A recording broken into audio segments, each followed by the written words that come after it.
Hello friends, कैसे हैं आप सभी। आई होप सभी अच्छे होंगे। तो स्वागत है आपका एग्जाम वॉरियर में।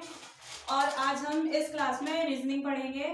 आप सभी जानते हैं कि रीजनिंग सभी कॉम्पिटिटिव एग्जाम के लिए एक इम्पोर्टेंट सब्जेक्ट होता है और इससे 25 से 50 क्वेश्चन हर एक एग्जाम में पूछे ही जाते हैं। तो आज हम शुरू में पढ़ेंगे सबसे पहले अल्फाबेट। और अल्फाबेट में हम सबसे पहले अल्फाबेट का बेसिक क्लियर करेंगे, क्योंकि कोई भी चैप्टर करने से पहले उसका हमें बेसिक क्लियर होना चाहिए। जैसे एक एग्जांपल ले लीजिए कि कोई मकान बनाना है और उसकी नींव ही अगर मजबूत ना होगी तो उसके ऊपर 2 मंजिल 3 मंजिल 4 मंजिल कैसे बनेगी। अगर बन भी गई तो जरा सा अर्थक्वेक आया और वो हिल जाएगा। इसी तरह से चैप्टर है कि अगर कोई भी चैप्टर आप करना चाहते हैं स्ट्रांगली तो पहले उसका बेसिक क्लियर होना चाहिए। तो आज हम पढ़ते हैं अल्फाबेट इंट्रो। और आज मैं आपको इतनी आसान ट्रिक बताऊंगी याद करने की कि आप बिल्कुल आसानी से और बहुत जल्दी याद कर सकते हैं। तो चलिए चलते हैं अपनी क्लास की ओर और देखते हैं। तो दोस्तों सबसे पहले हम देखेंगे कि A to Z होते कितने हैं। वैसे तो ये सबको ही पता है कि A to Z कितने होते हैं, नर्सरी से अब तक पढ़ते आए हैं A to Z। तो दोस्तों A to Z होते हैं हमारे 26। ये सभी लोग जानते हैं कि A to Z 26 होते हैं, लेकिन इनकी नंबरिंग सीक्वेंस नंबर ये याद होना बहुत जरूरी है। अगर इनका सीक्वेंस नंबर याद नहीं होगा तो आप किसी भी सवाल को सॉल्व नहीं कर सकते। किसी भी एग्जाम में बाय चांस एग्जाम में कोई सवाल आ गया रीजनिंग का, तो आप क्या करेंगे, या तो अगर आपको ये सीक्वेंस नंबर याद नहीं है या तो आप पीछे लिखेंगे या फिर आप उंगलियों पे काउंटिंग करेंगे और उसमें गलत होने की संभावना ज्यादा रहती है। तो इसलिए हमें बिल्कुल उंगलियों पे रटे होने चाहिए कि A कितने पे आता है, A 1 पे ही आता है।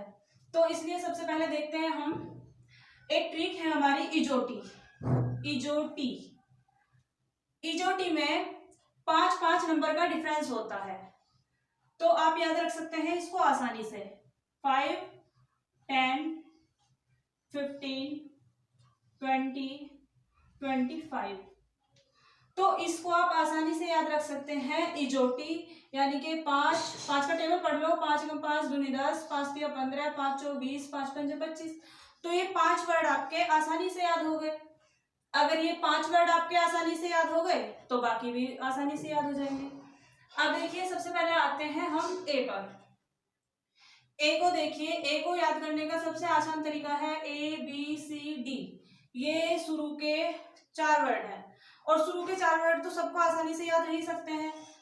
ABCD 1 2 3 4, तो ये तो सबको आसानी से याद हो जाएंगे 1 2 3 4।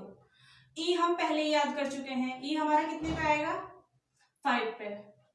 ई हमारा कितने पे आएगा, 5 पे। उसके बाद हम देखेंगे एफ।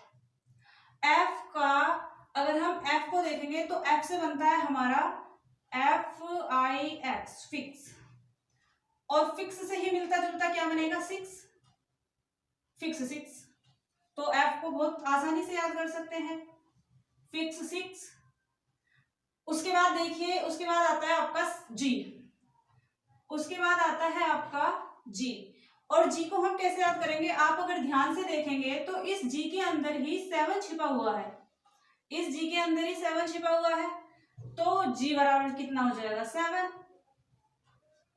जी बराबर 7। उसके बाद आते हैं हम एच पे। अब एच को देखिए, अगर हम पूरा इसे डिजिटल वे में लिखें, डॉट डॉट करके लिखें इस तरह से, तो ये हमारा, और इसको ऊपर से भी इस तरह से मिला दें तो ये हमारा किस तरह से बना, ये हमारा कुछ डिजिटल 8 की तरह बना। तो ये हमारा डिजिटल 8 की तरह बना। तो एच आसानी से याद हो जाएगा। एच हमारा कितने पे आएगा, 8 पे। उसके बाद चलते हैं आगे। एच हमारा कितने पे आ गया, 8 पे। उसके बाद आगे चलते हैं आई। आई को देखो, जब हम इंग्लिश में कुछ भी वर्क करते हैं या कुछ लिखते हैं राइटिंग वगैरह, तो हम आई को इस तरह से लिखते हैं, इस तरह से। और ये हमारा किस तरह से दिखता है, 9 की तरह दिखता है ये आई हमारा। तो ये हमारा 9 पे हो जाएगा। आई हमारा कितने पे हो जाएगा, 9 पे हो जाएगा। ठीक है। उसके बाद देखते हैं हम जे। जे हमारा ऑलरेडी पहले ही आ चुका है इजोटी में, तो जे को तो याद रखने की जरूरत नहीं है। जे हमारा इजोटी में आ चुका है, इसलिए जे 10 पे ही आएगा। ओके।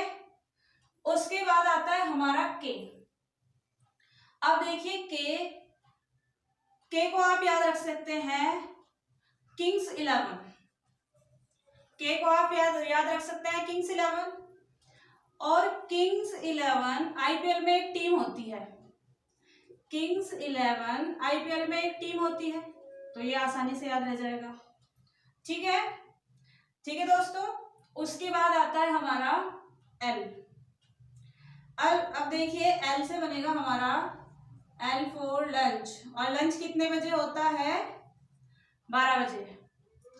कितने बजे होता है लंच? 12 बजे। ठीक है, लंच कितने बजे हो रहा है? 12 बजे। उसके बाद चलते हैं हम एम। एम देख लेते हैं, एम और एन। एम और एन हम एक साथ देख लेते हैं। एम और एन का याद करने का तरीका बहुत ही आसान है। एम में देखेंगे हम, तो हम लिख सकते हैं मेरा नाम 13-14। मेरा नाम 13-14, तो ये हम कभी नहीं भूलेंगे दोनों को, मेरा नाम 13-14। या फिर अगर सिंगल एम की बात हो, केवल एम को याद रखना है, तो एम की एक दूसरी ट्रिक भी है, मैं तेरा हीरो। मैं तेरा हीरो, यानी कि मैं तेरा हीरो। अब तेरा मतलब तेरा। ओके, तेरा मतलब तेरा, तो मैं तेरा हीरो। ऐसे भी आप सब रख सकते हैं। वैसे इससे भी आसान ट्रिक ये है, मेरा नाम 13-14। तो एम भी हो गया आपका, एन भी हो गया। उसके बाद आते हैं हम ओ पर। ओ हम इजोटी पहले ही ले चुके हैं। ओ को हम पहले ही ले चुके हैं इजोटी में। ठीक है। उसके बाद आपका आता है पी। पी को याद कैसे रखेंगे? पी को याद करने की ट्रिक, सबसे पहले हम देखते हैं, एक पी नाम की लड़की थी, पूजा। पी फॉर पूजा। पूजा नाम की एक लड़की थी और उसने 16 सोमवार के व्रत रखे। कितने सोमवार के व्रत रखे? 16 सोमवार के व्रत रखे। ठीक है दोस्तों, तो पी से हमारे दिमाग में एकदम आना चाहिए कि पी फॉर पूजा। पूजा ने कितने व्रत रखे? 16। तो पी फॉर पूजा, और पूजा ने व्रत रखे 16, तो पी का सीक्वेंस नंबर क्या होगा? 16। उसके बाद हम चलते हैं क्यू। उसके बाद हमारा आता है क्यू। अब देखिए Q for queen. Q for queen. अब आपने देखा होगा कि महाभारत या फिर पुरानी फिल्म या फिर न्यू मूवी आप देखते हैं, तो ज्यादातर जो लड़ाई झगड़े होते हैं वो रानियों को लेकर ही होते हैं। ज्यादातर जो झगड़े होते हैं वो रानियों को लेकर ही होते हैं।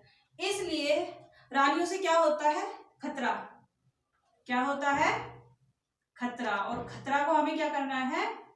17। ओके गाइस, खतरा को हमें क्या करना है? 17। तो क्यू फॉर क्वीन, क्वीन मतलब खतरा, और खतरा को हमें क्या करना है? 17। ठीक है बच्चों। उसके बाद हम आते हैं आर। उसके बाद हमारा आता है आर।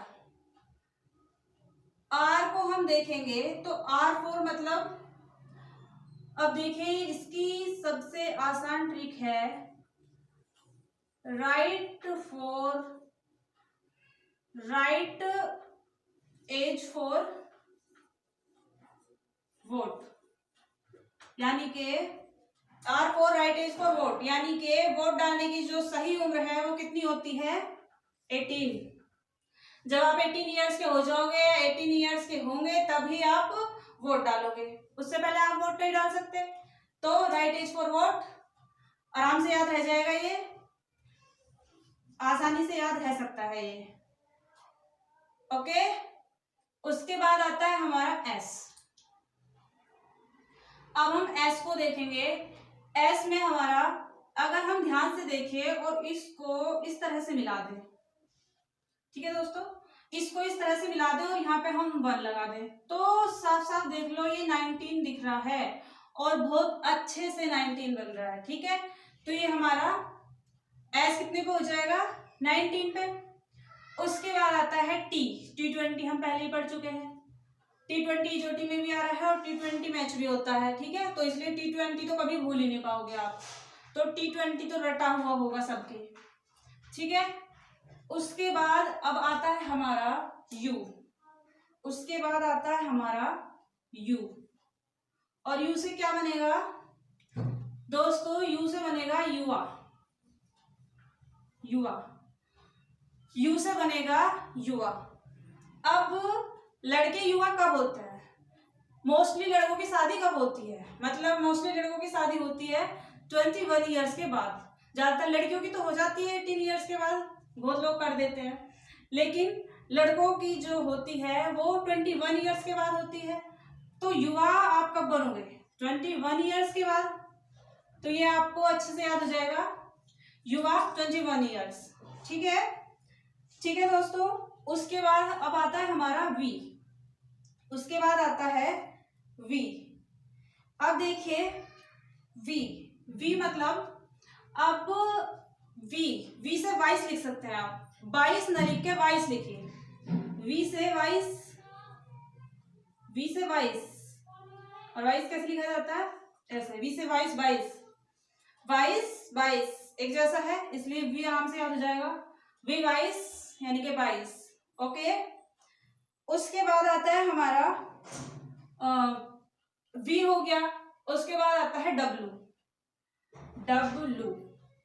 ठीक है, अब W को आप ध्यान से देखेंगे तो ये W को अगर हम उल्टा देखें तो ये हमारा 3 की तरह नजर आ रहा है, और हम इसके ऊपर अगर 2 लिख दें तो ये कितना जैसा लग रहा है, 23।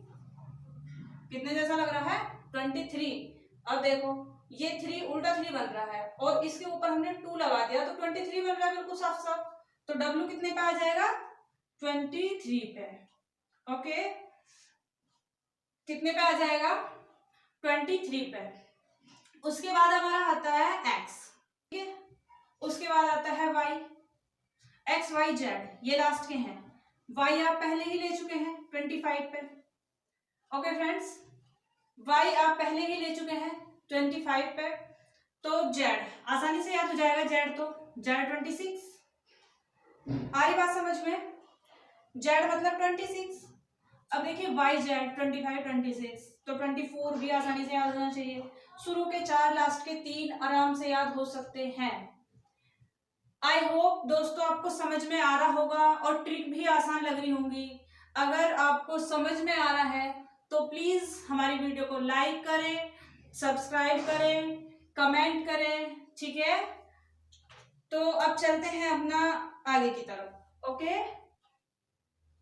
चलते हैं अब आगे की तरफ। तो दोस्तों अब आपने देखा होगा कि सारे वर्णमाला का सीक्वेंस नंबरिंग तो आपके याद हो गया होगा। अब आप देखेंगे कि हमारा A to Z 2 पार्ट में डिवाइड होता है, एक तो A से M तक और एक N से Z तक। ठीक है दोस्तों, ये होता है A से M तक और N से Z तक। अब जो A से M तक होता है इसको बोलते हैं हम प्रथम अर्धांश,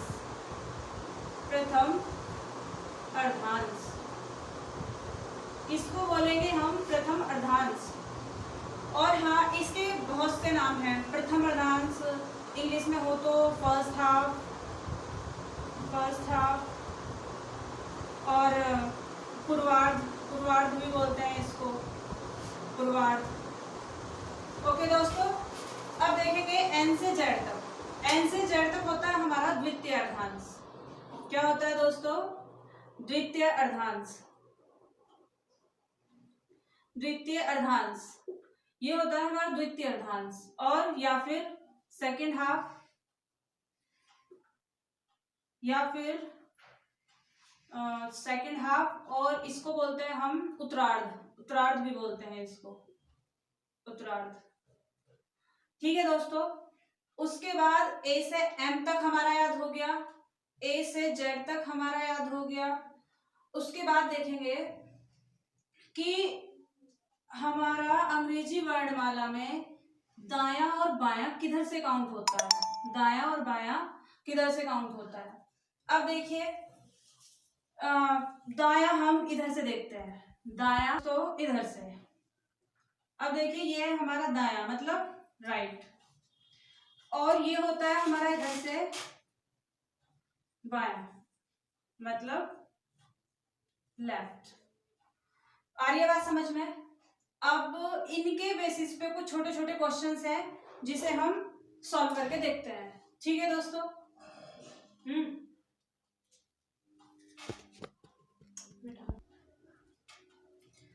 तो अब इस बेसिस पे हम बहुत छोटे छोटे क्वेश्चंस हैं जिसको हम देख लेते हैं एक बार। ठीक है,